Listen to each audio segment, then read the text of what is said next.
Herkese merhabalar sevgili dostlar. Bugün 28 Ekim günlerden pazartesi ve anlatılanlar kesinlikle ve kesinlikle yatırım tavsiyesi değil. Tıpkı diğer videolarımızda olduğu gibi sevgili dostlar. Sen dedin diye aldım, sen dedin diye sattım gibi bir yorum kesinlikle ve kesinlikle istemiyoruz arkadaşlar. Benim söylediklerimi yapacaksınız, benim söylediklerimi dışına çıkmayacaksanız zarar edebilirsiniz. Sorumlusu ben değilim. Belki de ben sizi kandırıyorum sevgili dostlar. Kendi araştırmalarınızı kendiniz yapınız dedikten hemen sonra piyasalara bakalım. Evet canlar, şöyle markete girdiğimizde bugün düne nazaran %1,48'lik bir artış yaşamışız. Bugün iyiyiz, güzeliz, keyfimiz yerinde. Bitcoin %1,68 yükselirken Ethereum 1,11 yükseldi. Ethereum'un yükselişinde Vitalik Buterin'in yapmış olduğu açıklamalar öne çıkıyor sevgili dostlar. Ethereum'un kurucusu, kurucu ortağı, CEO'su artık yöneticisi her neyse Vitalik Buterin bu ay kesinlikle bir Ethereum satışı yapmadığını, vakfın da sevgili dostlar ihtiyaçları için satış yaptığını söyledi. Bundan sonra daha dikkatli olacaklarını açıklamasının ardından Ethereum'da biraz olsun bir yükseliş gördük. BNB tarafında 1,26'lık yükseliş varken Solana ne yazık ki bu yükselişe ayak uyduramadı ki Solana'da diğer coinler düşerken çıkıyordu. Günün şampiyonlarına baktığımız zaman en tepede Bitcoin SV, BSV'yi görüyoruz. OM görüyoruz, Doge'yi görüyoruz, Torch'e RAM görüyoruz arkadaşlar. eCash'i görüyoruz, Phantom, AEV ve Bitcoin Cash'i görüyoruz. Peki ya kaybedenler? MEV kaybetmiş, Sui bir güncelleme yapmış. Bu güncelleme ile birlikte yükselecek diye beklerken ne yazık ki güncellemesini başarısız bir şekilde yapmış, çakılmıştır arkadaşlar. Yapacak bir şey yok. Beceremediler o güncellemeyi. Celestia'ya bakıyoruz arkadaşlar. Celestia ne oldu? Hadi o niye düştü? Sui güncellemeyi yapamadı da Celestia'ya ne oldu arkadaşlar? Celestia'da da bir token arzı söz konusu. Hem de öyle böyle bir arzdan bahsetmiyoruz arkadaşlar. 175 milyon adetlik bir arzdan bahsediyoruz. Celestia'nın zaten şu an piyasadaki dolaşan arzı zaten 175 milyondu. Birebir oranında bir arz artışı gerçekleşti Celestia'da. Kimlere verildi arkadaşlar? Bu daha tohumken, daha bebekken, vitaminken, küçükken Celestia geliştiricilerine, Celestia ile iş yapanlara, proje sahiplerine dağıtılmış olan tokenların kilitleri açılmış oldu. Yani daha önce verilmişti ama satamıyorlardı. Şimdi artık satabilirler endişesiyle Celestia tarafında güçlü bir düşüş olduğu bugün. MOK'da, HNT'de, SEI'de, ENA'da, BEUM'da ve PEPE'de de gene düşüşler var. PEPE'deki düşüşte de bir balina hareketi var sevgili dostlar. Balina PEPE'lerini satmış değil ama bir yerden bir cüzdandan başka bilinmeyen bir cüzdana transfer etmesi insanları korkuttu. Aman balina satıyor, satmadan biz satalım dediler Pepeciler ve Pepe'nin düşüşünde etkili oynadılar. Balina satmadı. Tekrar ediyorum, sadece bir taraftan bir cüzdandan diğer cüzdanına transfer etti Pepe'leri. Bu da piyasada olumsuz olarak algılandı. Evet canlar, bu hafta baktığımız zaman günün en önemli haberlerine baktığımız zaman notlarıma bakıyorum. Cuma günü işsizlik verileri gelecek. Bu çok önemli. Daha sonraki hafta yapılacak olan faiz indirim beklentilerimizi etkileyecek olan en önemli veri. İşsizlik verisi ve yine Cuma günü aynı gün gelecek olan tarım dışı istihdam verileri. Cuma'ya kadar ekonomik takvim açısından çok da önemli bir olay yok. Ama ve lakin Amerikan borsalarına baktığımız zaman bilançolar gelecek. O bilançolarda bizi şöyle direkt değil de en direkt olarak arkadaşlar etkileyecek bilançolar gelecek. Bu hafta MicroStrategy'den bilançolar gelecek arkadaşlar. MicroStrategy biliyorsunuz ki acayip derecede Bitcoin sahibi olan bir firma. Coinbase'den bilançolar gelecek, veriler gelecek, kazanç raporları gelecek. Ne yapmış bu Coinbase, ne yemiş, ne içmiş? Bunlara bakacağız. Özellikle Metaverse coin yatırımcılarını, yapay zeka coin yatırımcılarını çok ilgilendiren Meta'dan yani eski adıyla Facebook tarafından yine bilançolar gelecek arkadaşlar. Çarşamba günü bizi etkileyebilecek olaylar. Çarşamba günü ne zaman gelecek hocam? Gündüz sürekli sormayın bana. Amerikan borsaları kapanırken yani çarşambayı perşembeye bağlayan gece gelecek. Bu veriler şimdiden söylemiş olalım. Buralardan Bitcoin alınır mı sorusu çok geliyor bana. Bitcoin 68 bin, Bitcoin 69 bin, Bitcoin 70 bin, Bitcoin işte 67 bin. Buralardan uzun vade için Bitcoin alınır mı diye soruyorlar arkadaşlar. Ben o kadar üstün zekalı, üstün bu işleri bilen bir ekonomist olmadığımı düşünüyorum. Ama üstün ekonomistler çalışan, üstün finansçılar, üstün traderlar çalıştıran Japonya'nın en büyük firmalarından Meta Planet dün gene 10 milyon dolarlık bu fiyattan Bitcoin aldı arkadaşlar. Haberiniz olsun. Yani adamın emri altında en iyi ekonomistler, en iyi finansçılar var. Bu işi en iyi bilen kurtlar var. Onlar gelip bu fiyattan 10 milyon dolarlık alım yaptılar. Yani bazen hani parayı takip etmek gerekir. O zaman bu sorunun cevabı otomatikman ne oluyor? Bu fiyatlardan Bitcoin alınır şeklinde oluyor. Peki göstergeler bize ne söylüyor? Bu fiyatlardan Bitcoin alınır mı sorusuna müthiş osilatör evet alabilirsiniz diyor. Momentum biraz zayıfladım ben diyor. İyi gittim, güzel gittim. Buralara kadar iyi geldim. Hatta sabah saatlerinde 69 bini de kırdım Bitcoin fiyatında. Ama biraz zayıfladım, biraz dinleneyim, biraz geri çekileyim diyor. Çok kısa vade vurkaççıysanız bekleyin biraz geri çekilmesini. Ama alacağım, yatacağım. Bugün ne olduğu, yarın ne olduğu önemli değil. Önümüzdeki yıl 6 ay sonra ne olduğu benim için önemli diyorsanız alabilirsiniz. Ama bir iki gün içerisinde hemen alacağım, yarın düğünüm var, nişanım var, bozduracağım diyorsanız biraz bekleyin diyor Momentum Mekdi ikilisi.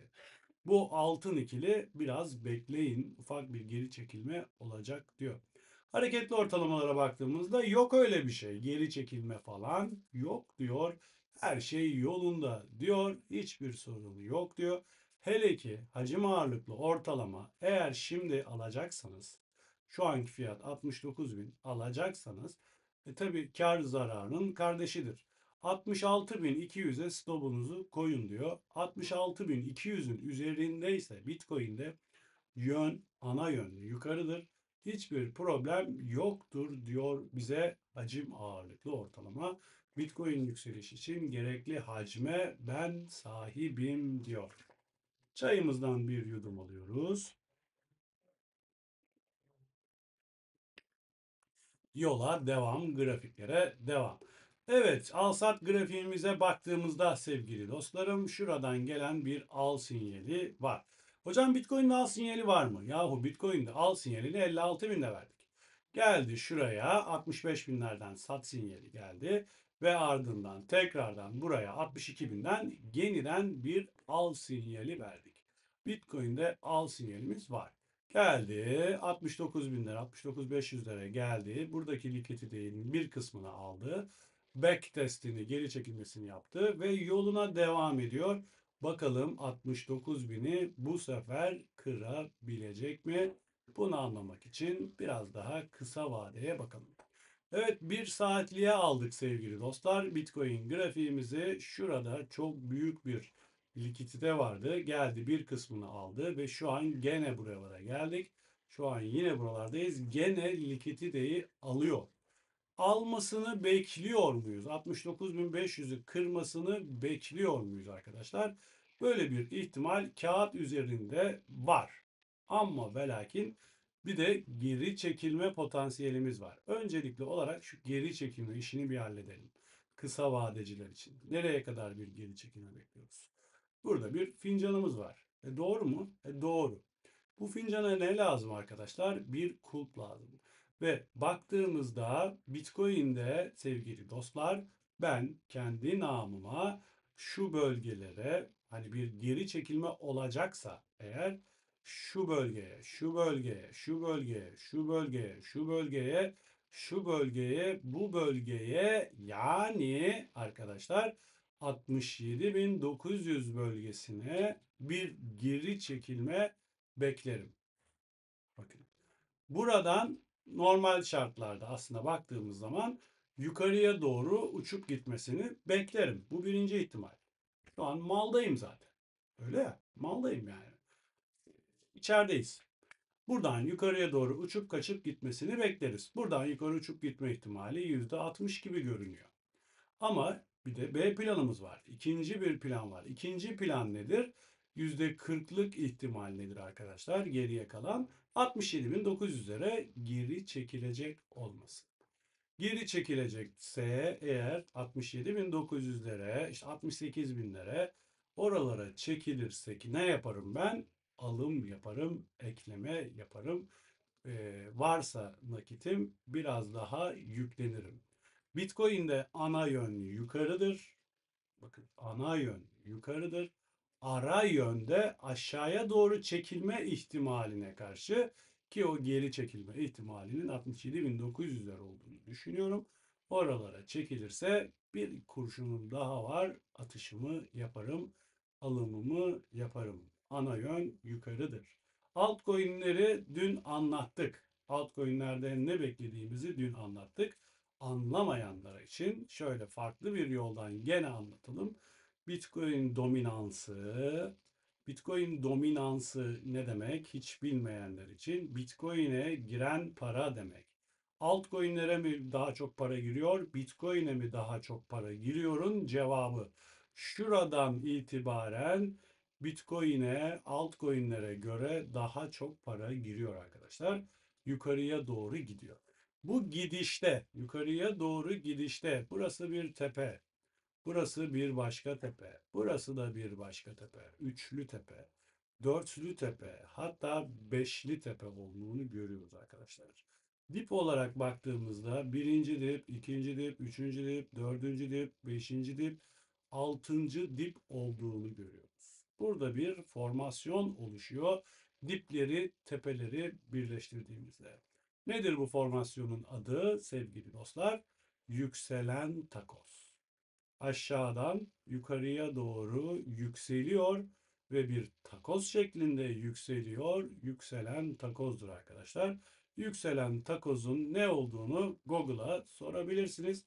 Hocam Allah aşkına bizi uğraştırma Google'la. Sen anlatıver bir zahmet yükselen takozu derler. Yükselen takoz sevgili dostlar bir düşüş formasyonu arkadaşlar. Yükselen takozun şu an tepesindeyiz. Bakın öncelikli olarak şundan bahsedeyim. Takozun tepesindeyiz. Takozun altına ineceğiz. Takozun tepesindeyiz. Takozun altına ineceğiz. Takozun tepesindeyiz. Takozun altına ineceğiz. Burada hemfikir miyiz? Üstüne çıkarsa takoz arkadaşlar, takozun üstüne çıkarsa zaten stop. Zaten proje çöp. Takozun üstüne çıkarsa Bitcoin reis yalnız başına yürüyecektir. Bitcoin grafiğimizde az önce yaptığımız incelemede Bitcoin'in yürüyeceğini, Bitcoin yükseleceğini anlattık. Altcoin'lere geçtik şimdi Bitcoin dominansı üzerinden. Bitcoin dominansı eğer burayı kırarsa, yukarıya doğru yükselmeye devam ederse böyle gitmeye devam edecek demek ki piyasa. Bitcoin reis yalnız yürümeye devam edecek. Bitcoin reis'e eşlik eden altcoin'ler Bitcoin'le beraber yürüyecekler. Kademe kademe demek. Ama ve lakin şu aşağıya doğru düştüğünde yani şuradaki gibi buradaki gibi, buradaki gibi altlara düştüğünde dominans altcoin'ler bir nefes alacaktır. Ve düşen, yükselen takoz kırıldığında ki kırılmasını bekliyoruz. %60, %70 oranda artık kırılmasını bekliyoruz. Takozun derinliği kadar bir düşüş bekleriz arkadaşlar. Nereye kadar? İşte şuradan başlamış. Kaç buralar? 38'ler gibi. 38'lere kadar bir düşüş görürüz. Bitcoin dominansında işte bu düşüş, Bitcoin dominansı düşüş altcoin'ler için rally demek arkadaşlar. Geliyor, gelmekte olan diyebiliriz. Rally için her şey hazır arkadaşlar. Bakalım bu hafta nasıl bilançolar gelecek? Bakalım bu hafta işsizlik verileri, tarım dışı istihdam verileri nasıl gelecek? Bakalım önümüzdeki hafta Amerika Birleşik Devletleri seçimleri nasıl sonuçlanacak? Şu an kağıt üzerinde baktığımızda görünen bu. Kağıt üzerinde her şey olumlu, her şey güzel görünüyor. Bakalım evdeki hesap çarşıya uyacak mı? Moralleri bozmak yok. Kendinize iyi bakın. Hoşça kalın. Allah'a ısmarladık. Ne dedik? Kısa vadede geri çekilmeler olabilir. Bu geri çekilmeler alım fırsatıdır. Hoşça kalın.